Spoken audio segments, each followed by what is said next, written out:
Bien, soy Gustavo González, buenas. Sigamos con el cuadro. Yo he estado dándole unos pequeños toques para ir avanzando. Hay momentos en que me concentro más, un poco hacia la mitad de la mañana o hacia la mitad de la tarde. Bien, ocurre que en las frutas siempre hay como un color muy vívido, ¿no? Atrayente justamente. Esa característica no debería faltar en esta pequeña elaboración.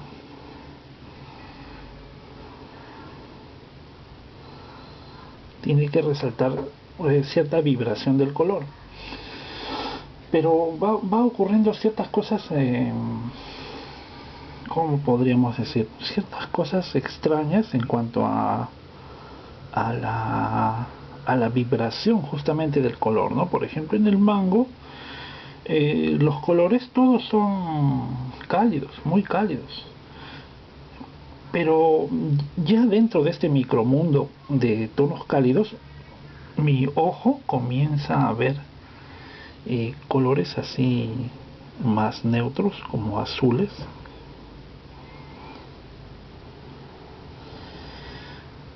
Y yo debo ser sincero, ¿no? Como les dije, debo ser sincero en el momento de la ejecución. Entonces, por ejemplo, acá yo hago como una mezcla de un tono gris celeste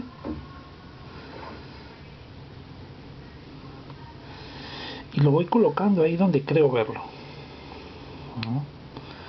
Son ciertos sectores, pero cuando yo me alejo veo que le dan justo la vibración que necesita esa parte, ¿no? Acá como unos toques en un color celeste. Cuando me acerco se ve así, frío y vibra con todo alrededor. Y acá es verde. Es como muy extraño, ¿no? Siempre me pasó un poco esta situación, ¿no? En donde dentro de una gama que teóricamente debe establecerse de una manera lógica, de pronto veía colores que yo no entendía. O sea, teóricamente no había cómo comprender qué pasaba con algunos colores en los bordes, en los extremos. En este caso, como les digo, se siente como unos toques en azul en ciertos sectores. Entonces yo simplemente los ubico. Y cuando hago eso, a cierta distancia se ve más se ve más parecido al modelo, pero no es que yo tenga una explicación, no es que yo tenga una explicación, pero lo que me he acostumbrado es a no trabajar el color absolutamente por teoría, ¿no? Por teoría no van a ser respondidas todas las interrogantes en cuanto a la búsqueda del color. Ahora explicar eso es muy complejo porque si uno intenta hacer una enseñanza, justamente todo debería calzar en una especie de ideal de lógica y razonamiento impecable, ¿no? Pero ¿cómo podría explicar situaciones en las que yo veo algo pero no entiendo por qué ocurre? Pero creo que es más intuición, ¿no? Es intuición, ya no responde a postulados teóricos. En ocasiones la pintura no puede responder a todo, absolutamente a postulados teóricos, porque siempre pintaríamos todos igual y resultaría poco simpático, una pintura muy fría, ¿no es cierto?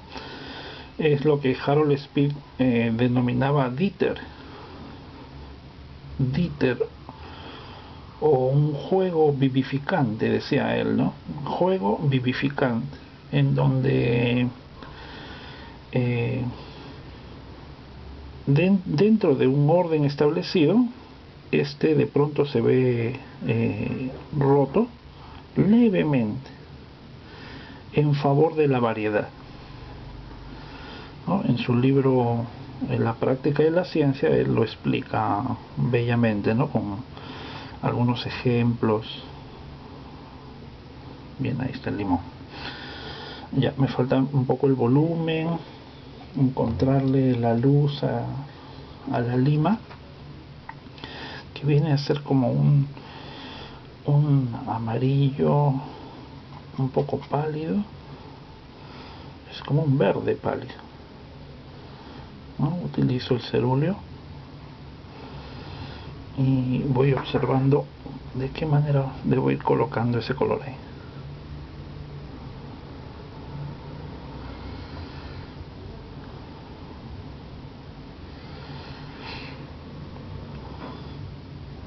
Hay como unas texturas, ¿no? Pero vamos a ver en qué momento colocarlas. Sé que aquí está haciendo falta mucha luz, entonces tomo el pincel bastante cargado y dejo el rastro ahí.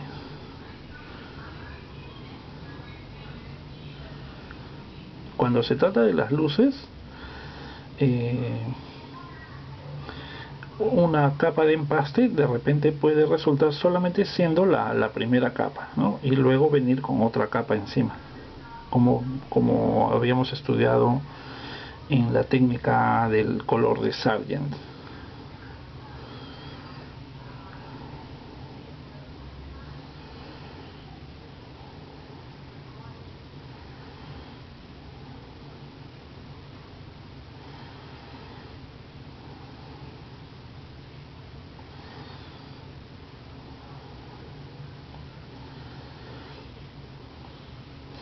Entonces el díter es un elemento que es conceptualmente muy sutil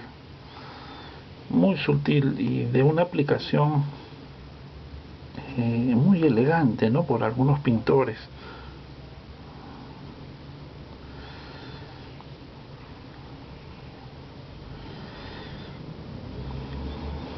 Bien, entonces estas partes con la panza del pincel hago una capa algo más espesa, ¿no? Eso es lo que busco, que se sienta como una capa espesa,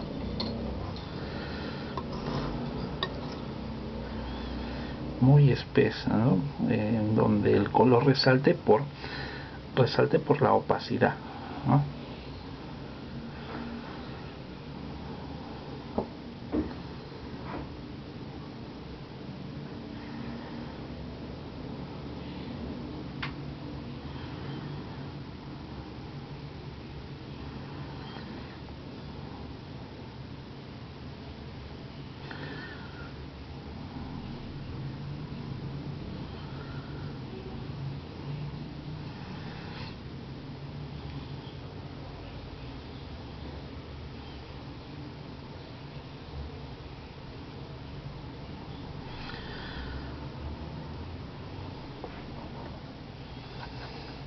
Bien. Trabajar un poco hacia la luz y un poco hacia las sombras, ¿no? Como tengo acá los colores premezclados, trabajo fresco sobre fresco o a la prima, ¿no? Entonces trabajo un poco ahora los efectos del medio tono un poco más conscientemente y las sombras.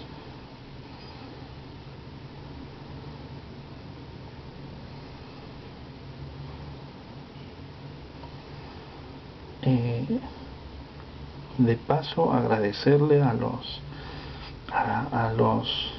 amigos que van comprando los libros. El último libro es el de Laboratorio del Color,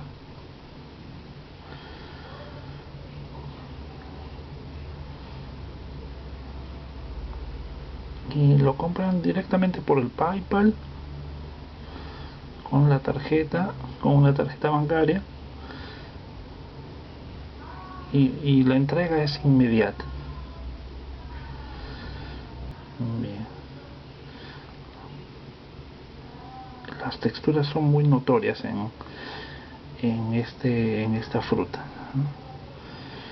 Ahora se nota muy bien dibujado, es decir, muy bien perfilado la cabeza, la parte de la lima acá. Entonces tomo con el pincel delgado y hago la parte delineada, la integro y continúo. Por ejemplo, un color interesante es el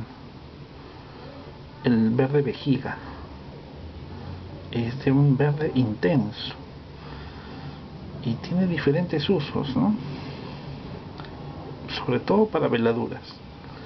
Pero miren, estoy utilizándolo y cambia ligeramente el matiz hacia un verde muy bonito. Me gusta mucho. Al igual que en el mango, se ven toques en un tono bastante neutro y frío. Dentro de esta lima, que es totalmente verde, se sienten también toques que son de naranja o pardo, ¿no? Aquí en las sombras.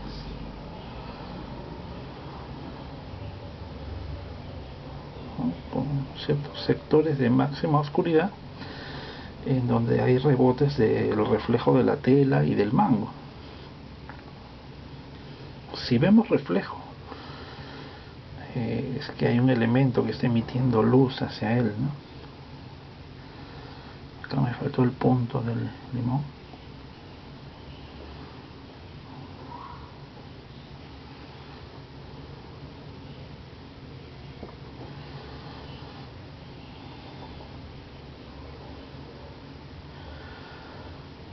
Yo estoy avanzando el cuadro, espero que no se aburran en este tipo de ejecuciones, ¿no? Me imagino que uno que otro pensará, pero ¿por qué no lo resume todo, ¿no?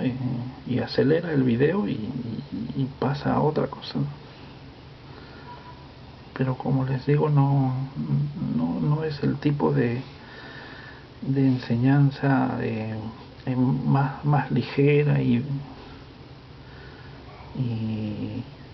espectacular de repente, ¿no? que quisiera hacer, sino de verdad, de lo poco que sé, yo quisiera ir dejando un concepto, una técnica, ¿no?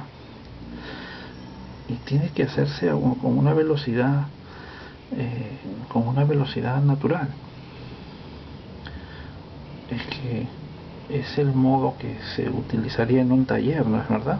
O sea, si nosotros estuviéramos en un taller, conversaríamos uno sentado junto al otro, ¿no?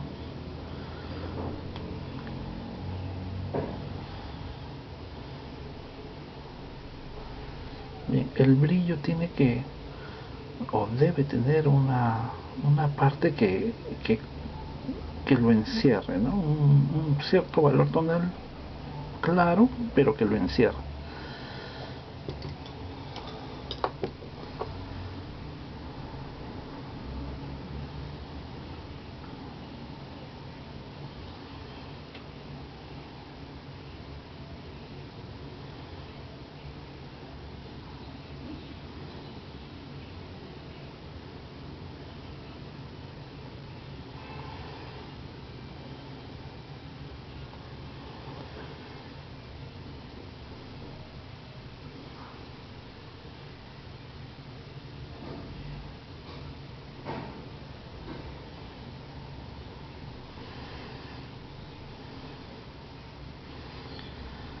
Son muy parecidos los colores aquí y aquí.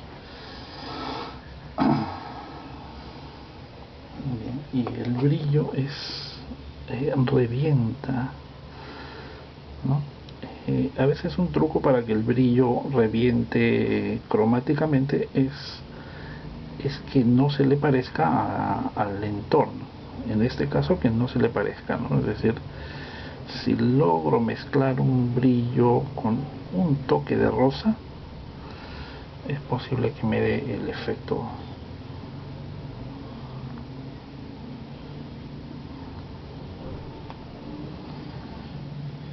Ahí.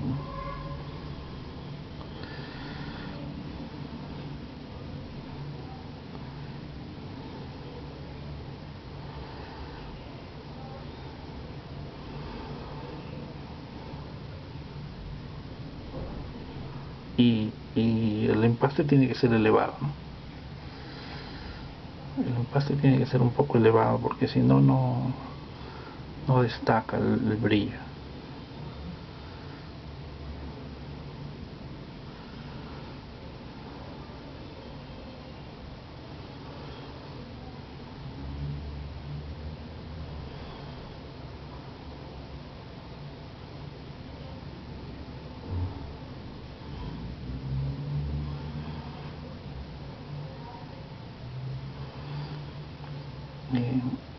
Antes yo pensaba que el hecho de colocar la pincelada y con poco retoque era solo una cuestión estilística, ¿no? Para que se viera fresco. Antes yo suponía eso. Sin embargo, ahora sí me doy cuenta que se trata de una necesidad para la conservación del color. ¿Eh? Cuando nosotros colocamos el color delgado y encima lo manipulamos, es decir, lo frotamos y lo frotamos y seguimos frotándolo y no paramos y seguimos sobándolo, como dicen, ese color se muere. Es una mala técnica y el color se muere.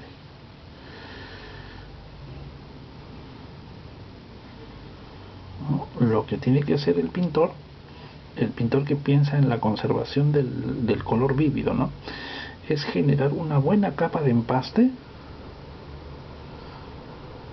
para que permanezca el color y tratar de no tocarlo demasiado, dejarlo honesto, limpio en cuanto a la colocación, ¿no? En la medida de sus posibilidades, en la medida de lo posible, ¿no? Es decir, de repente no te salió el efecto y tienes que toquetearlo un poquito más, como acá, ¿no?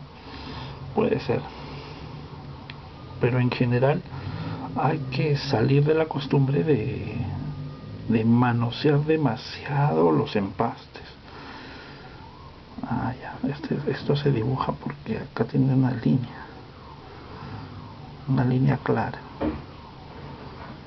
Ya.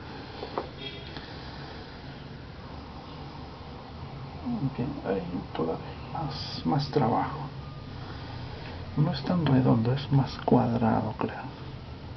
O sea, aquí me falta una punta. Giro el pincel ahí para que quede dibujado. Ya, mejor. Muy bien. Lo dejo ahí, como les digo, ¿no? Si lo sigo trabajando, pierde cierta plasticidad y frescura, ¿no? Bueno, siempre pudimos hacerlo un poco mejor, ¿no? Pero la labor de hoy, ¿no? Mañana ya veremos. Muy bien. Bien, entonces ahí queda terminada las tres frutas del cuadro que se llama El cuarto de Eros.